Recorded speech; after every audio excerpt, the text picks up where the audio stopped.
Hey guys, it's Roll Cubs, and boy do I have one for you today.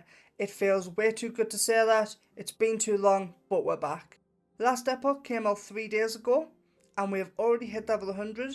Not only that, we actually managed to hit rank 1 Void Knight on the entire server, and rank 3 Sentinel overall, being pipped by 2 Paladins.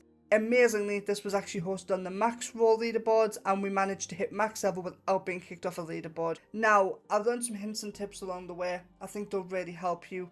This is not going to be your typical make sure you update your skills. This is actually going to be some in-depth ways that I leveled incredibly quickly. So if you like what you see, don't hesitate to like and subscribe. But let's get straight into it. Now, I'm going to treat you like you've played an ARPG before. So of course, the usual points stand. Let's burn through them and get to the good stuff. Firstly, complete your campaign, as your main objective will unlock 15 passive points, which you'll need to use, +1 to all attributes, and of course you will also unlock all of your idol slots.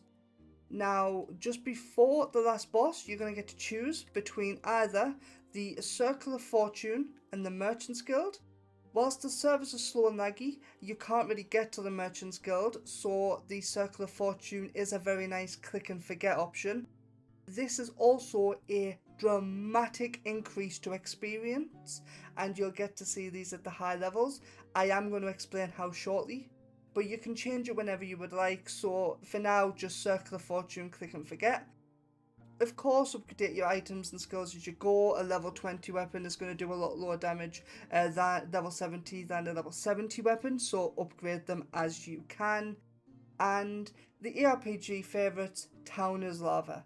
We're going to circle back to Town is Lava because this one actually is more important in this game than usual, but we'll get through to it. Now, we're going to take it from around level 50, because leveling to start, you're going to do the campaign. As long as you follow it, you're going to end 50 to 51. Leveling is quite quick in the early levels. You're going to be completing your monoliths, but we're going to go through what to do next. So the first thing you want to do is complete all 10 monoliths on normal. Don't try and target farm items yet. Don't repeatedly farm one of the wings over and over like the stolen lance. Complete all of the wings, including the bosses, once. That'll allow you to unlock something called empowered monoliths. Now, as you can see, there's two options here. Like this one has Reign of Dragons has an 85 option and a 100 option. Let's teleport just out and I will show you what I mean. When you go to it, once you have unlocked, you're going to get normal, and that should say enhanced, but thanks to a bug, it says no translation found for UI. Great. And what this means is you have a level 100 version with no maximum corruption, and it actually has a minimum corruption level that it starts on of 100. This here, farming these, will dramatically increase your experience thanks to the bonus from corruption you get, and also that the mobs will be over 10 levels higher than you, which is the cap for experience gain. Once you've completed all 10 of the monoliths, you run to this little orb here, and it will unlock enhanced for you. So in short, do the highest level content to get the highest level rewards. Now, I screwed up here. I target farmed a ring and a weapon first, and I wasted a ridiculous amount of time. So don't do a me.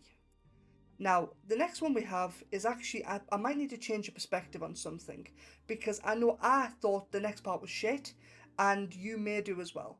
So what we're going to do is we're going to jump into a monolith here now, and let's have a look. In fact, we can go from this page here. So we have these echoes inside of the spider web, and the rewards from these will vary. Now let me guess, you'll all hunt for the unique items and the set items, or maybe the exalteds. That's what I was doing. And you'll probably get a bit annoyed when you see like 3 golds in a row. Because let's face it, we've all got too much gold. I know I was. Anyway, there's one here that states it gives you tomes of experience. Stay with me here, because there's a point behind this. This gives you 3 books of experience, and each one gives 1% experience each. Now, at level 60 to 70, these feel worthless. You get 3 to 4 times as much experience just by killing things. However, when you get to 85 to 100, these are like gold dust. You want to target farm as many of these as possible. But why are these so good? 3% experience is nice, but you know what's nicer? 6%. If you remember, I mentioned earlier that Circle of Fortune was a dramatically higher experience farm. Well, let's load it up. If we go and have a look at rewards on number 5, which you will easily get just by playing the game, it says 35% chance for double rewards from Monolith Echoes. Now, what does that mean? That means 35% of the time, so 35 out of every 100 times, you're going to get double rewards. And this includes on the books. So instead of getting 3 books, you will get 6.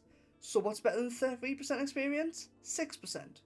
Now, between level 99 and 100, I got 6 books 3 times in a row. Meaning doing 3 echoes, which took me about 1.5 to 2 minutes each, we'll say 6 minutes in total, I gained 20% experience, 18% from books and 2% from killing.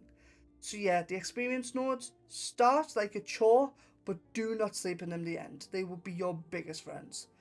Now, and bear in mind, my last level, even taking out 20% in 6 minutes, still took me over an hour and a half. So it's very important that you get those experience nodes.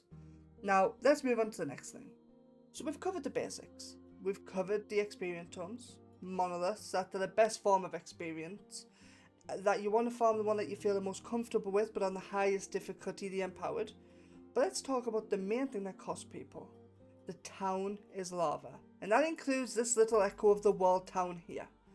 Now, if you spend too much time here, like most people do, you'll never get anywhere. Because you'll always feel that you're spending upgrading that piece of item for 1%. The 1% matter at level 100 in your final end game. The 1% isn't going to make a difference from 65 to 66.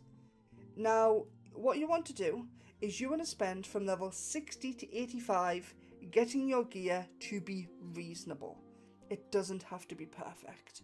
But you know what? You want to be able to get yourself some of the items that you feel suit you the best. Now, whether you're following a guide or whether you're doing it yourself, that's okay.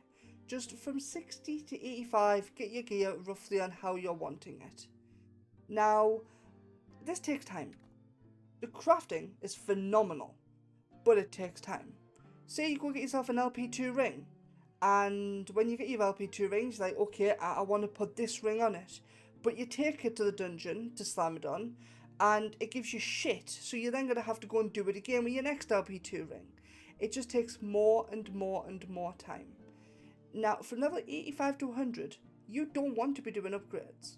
You don't want to be looking for dungeons and going through and doing different things. You need to be head down, farming, leveling, getting as much experience per hour as possible if you're wanting to be optimal.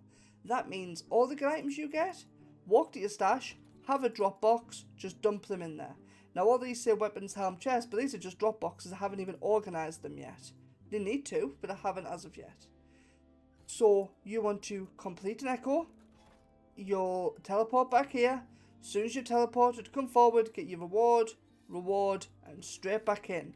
You shouldn't be in this town for more than 5-6 seconds tops. So my last tip is have a plan. Know where your skill points are going to go, know what items you're going to have, and then grind. This is an RPG. It's slow, tedious, and that's why we love it. I hope to see you all farming in the arena, and let me know in the comments if you want some more Last Epoch content. But until next time, Cubs, you know it. Peace.